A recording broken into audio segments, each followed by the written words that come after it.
So I say the great big question is, when doctors disagree, where does that leave you and me? We expect doctors to know the same things. We expect them all to be trained the same. We expect them to have learnt a body of knowledge and be in agreement about it. But that's actually couldn't be further from the truth.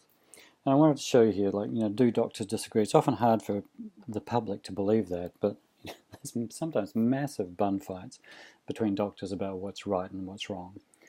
And I wanted to bring this story up because he's close to home, Dr. Barry Marshall. He's from Australia. And, for basically over 100 years ago, someone thought that stomach ulcers were caused by bacteria. But for 100 years, no one was willing to even, their beliefs about, couldn't be true, that much hydrochloric acid in the stomach. How on earth is a bacteria going to live there? So he met somebody. If you can listen to his story, if you go to this Radio Live, link here, you can actually listen to him telling the story. It's a fascinating story. And basically someone in a deep dark lab down below showed him these, he could see in a microscope, there really are bugs there. And so he tried to actually infect dogs with it to prove his theory. Unfortunately for him, and he didn't know this at the time, learned it in retrospect, was that the dogs are unsusceptible to that particular bacteria.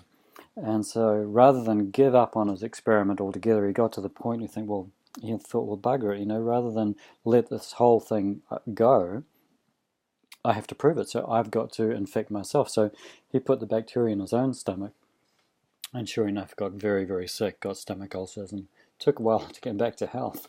So he deserved the Nobel Prize he won for doing that. But a fascinating story. But he rewrote the textbooks, and I just wanted to point out that that story was 100 years in the making, which does have parallels with what we'll see about low carbohydrate eating in the near future in this series. But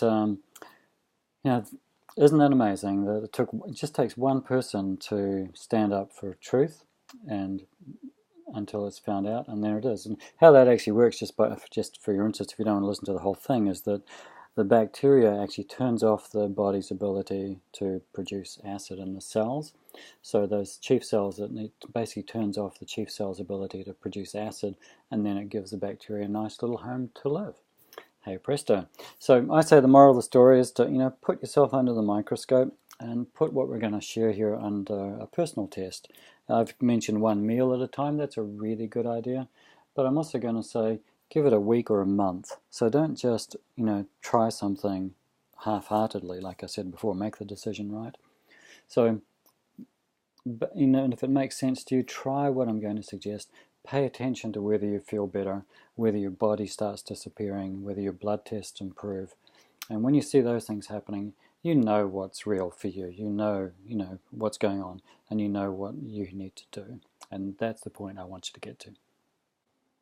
So where does that leave you and me? We don't have 100 years to wait. If you wait for 100 years for everyone to figure things out before you can make a decision, then you're going to be dead. But even before that, you're going to be very sick, and a lot sicker than you would otherwise if you made changes now. I don't want you to get me wrong. I'm not anti-medicine. I am very, very pro looking after yourself. And I want you to be responsibly aware. I think we should all be responsibly aware, meaning we want to, know we're responsible for our own health and well-being. We want to be on the lookout. Where is the leading edge of learning about this happening? And, running through courses like this and following my lead on that and paying attention to who I pay attention to. Those are all good things. And then pay close attention to the cues your body gives you, because that's where you get to be on your leading edge and get to have your body working the best.